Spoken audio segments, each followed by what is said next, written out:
Estamos de volta com o programa Em Pauta, conversando hoje sobre escatologia, a eternidade iluminando o provisório, o eterno, né, jogando luzes aqui para esta dimensão provisória, até porque é fato isto, você percebe bem que quando nós nascemos, pouco a pouco vamos nos desenvolvendo, crescendo, envelhecendo e morrendo. Quer dizer, esta primeira fase da vida, ela é finita, mas nos abre uma perspectiva de vida infinita. Aliás, Padre Renato, Cristo Jesus nos conseguiu, pela sua morte e ressurreição, a imortalidade. Quer dizer, em Cristo Jesus, mesmo no presente, mesmo no provisório, nós já temos uma vida eterna. Quer dizer, o provisório, ele é iluminado pelo eterno. Nessa vida presente, já está sendo gerada a vida futura. De modo que a vida presente, ela não está divorciada da vida futura. Mas a vida futura tem um impacto na vida presente, quer dizer, as realidades celestes ou infernais, elas já estão sendo experimentadas nessa condição de vida. Pela sua escolha, pelas suas decisões, pela sua comunhão ou ausência de comunhão com Deus, pela sua comunhão ou ausência de comunhão com os outros. Quer dizer, as realidades eternas, elas já estão sendo geradas nessa condição de vida terrena. De modo que, no pós-morte, não é que haverá uma surpresa total. As pessoas, elas têm um grau de responsabilidade também na definição do seu destino eterno. E aí, Frei Moisés, é que entra a questão agora nesse terceiro bloco para a gente tratar e não deixar de tratá-la, que é a questão da eternidade. Falamos um pouco antes do céu, essa questão do inferno. Uma vez que Deus não criou o inferno. Quem é que criou o inferno, afinal das contas? De onde vem o inferno? E é uma possibilidade real? O Sartre, o grande filósofo existencialista, dizia que o inferno são os outros. Eu gostei da colocação do Padre Renato. Nós já vivenciamos algo do céu e do inferno nessa vida. A nossa linguagem é muito pobre. O fato é que Jesus deixa claro que nem todos terão a mesma sorte, não é? Depois da morte. Por quê? Porque um segue o caminho do bem e outro segue o caminho do mal. Agora, como vai ser? De novo, não será um lugar, não vai ter fogo, não é? Imagina, não é? Não vai ter fogo. São expressões para dizer será uma condição, uma situação de não realização, de isolamento, eu diria assim, a gente fala de trevas, mas também a expressão não é muito boa, de não comunhão com Deus, em outras palavras, seria o que nós podemos dizer dessa condição. E garantindo que nem todos terão a mesma sorte. Por isso, seguir o caminho do bem. Segue o caminho do bem. E aí estamos falando de uma condição eterna, Padre Renato. Ou seja, para sempre. O inferno não é uma criação divina, mas é uma criação humana.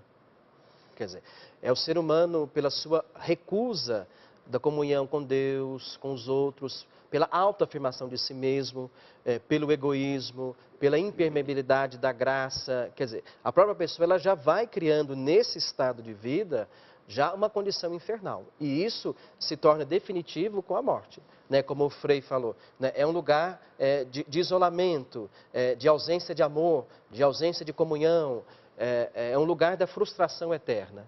Quer dizer, poderíamos dizer, talvez, até que é um vazio. Um vazio. Né? Mas, Frei Moisés, certamente o pessoal em casa deve estar se perguntando, tá bom, no mundo, em se falando de cristãos, temos cristãos católicos, cristãos protestantes e aí as muitas variadas denominações, pois bem, somando vocês todos, não passam, não chegam aí, ou algo em torno de 2 bilhões. Ok. Sim. E os outros 5 bilhões, desses 7 bilhões aproximadamente, que estão aí presentes sobre a face da Terra, e o que vai acontecer com essa gente? O que dizer para eles, o Papa Francisco, Francisco, numa cartinha, não é, por um que se diz ateu, diz, olha, siga a sua consciência e fique tranquilo, não é? Siga a sua consciência. Traduzindo, não é a religião que nos salva. A religião é um suporte, eu diria assim, como que um sustentáculo para animar a nossa fé, mas não é a religião que salva.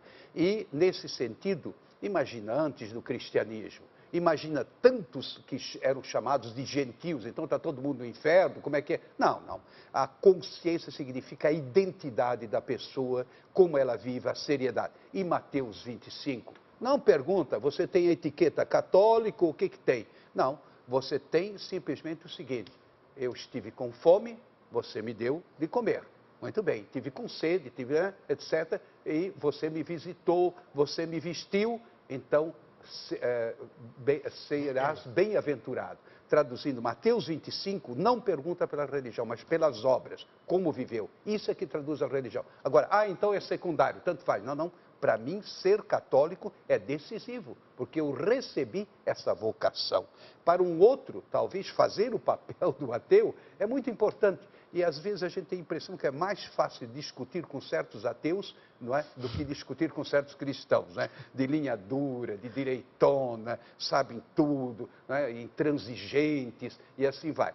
E eu, pessoalmente, estou convencido de que Deus realiza, a sua graça se realiza em todas as nações, em todos os povos, em todas as pessoas de boa vontade. Por isso que a gente, né, segundo São Lucas, os anjos cantavam, glória a Deus nas alturas, paz na terra às pessoas de boa vontade.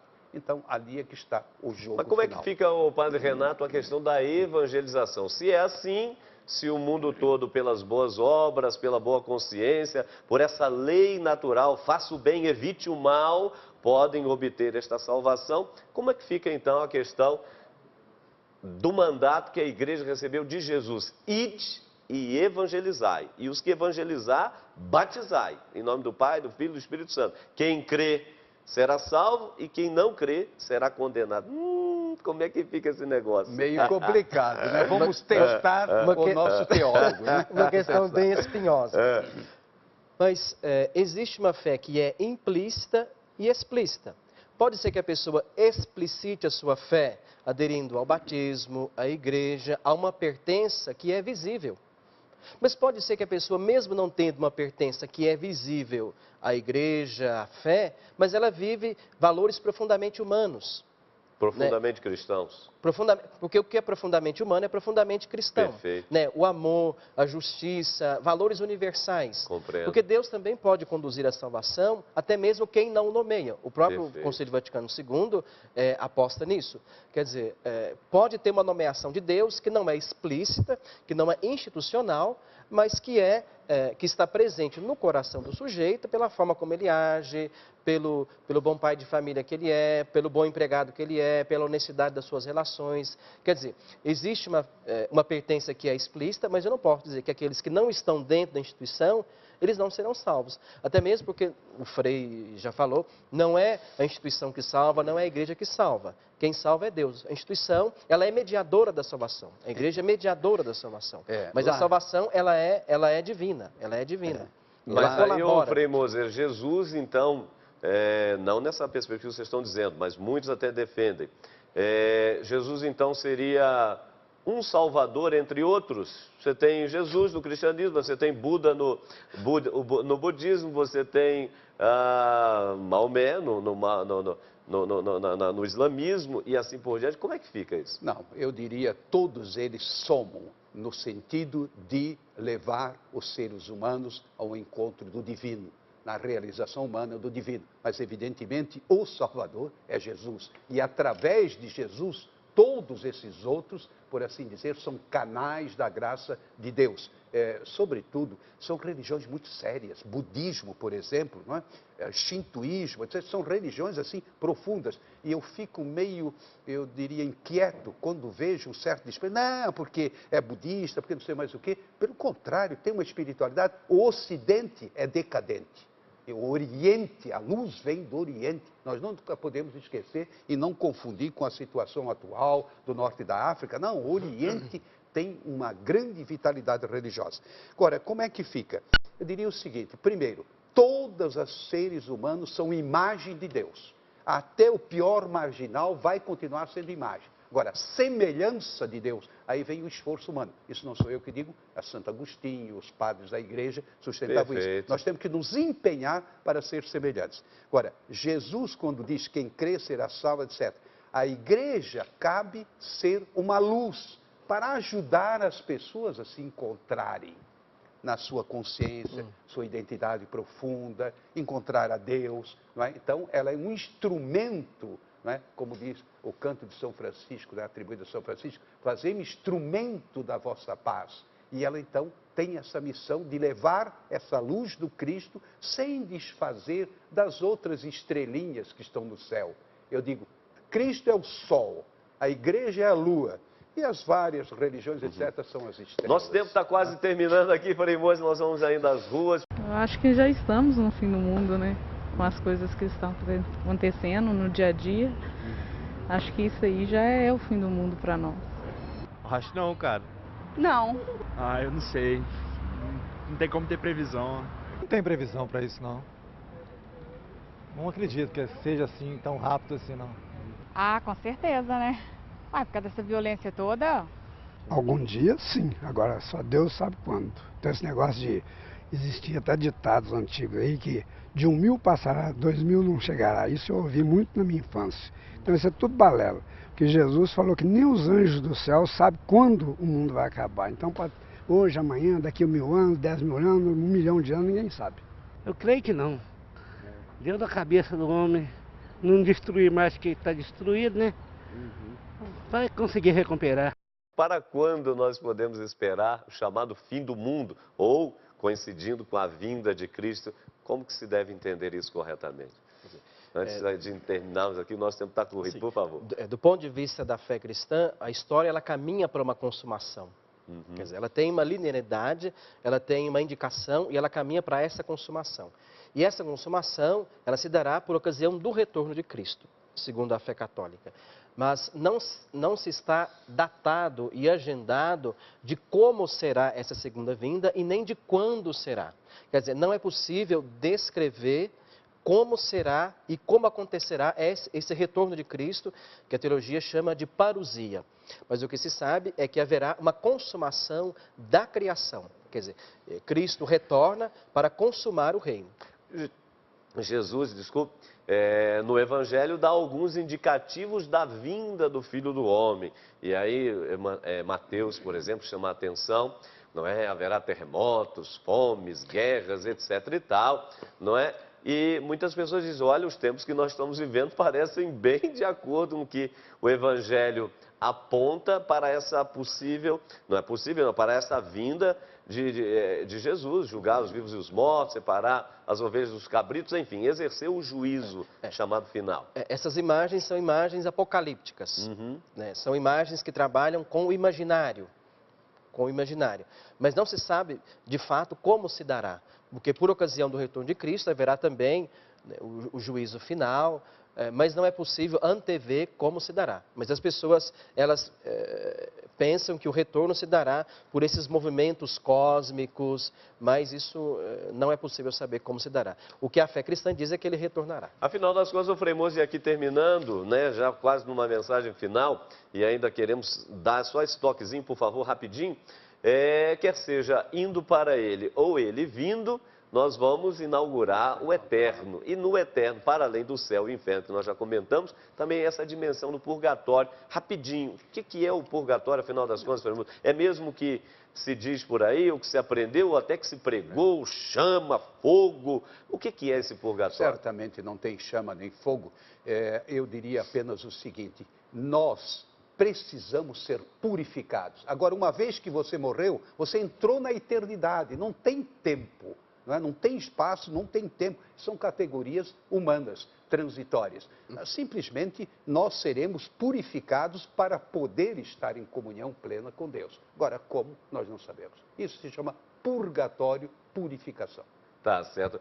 Padre Renato, obrigado pela sua presença aqui. Uma palavra final, por favor, de esperança aos amigos que nos acompanharam. Eu sei que haveria muitas outras coisas para conversarmos. O programa ele é provocativo, então ele quer provocar nos amigos que nos acompanham o despertar, não é? A busca pelo conhecimento, pela boa leitura, e acho que nesse sentido nós estamos cumprindo a nossa missão. Mas o que dizer em termos de esperança aos amigos que nos acompanham, porque afinal das contas estamos falando de escatologia.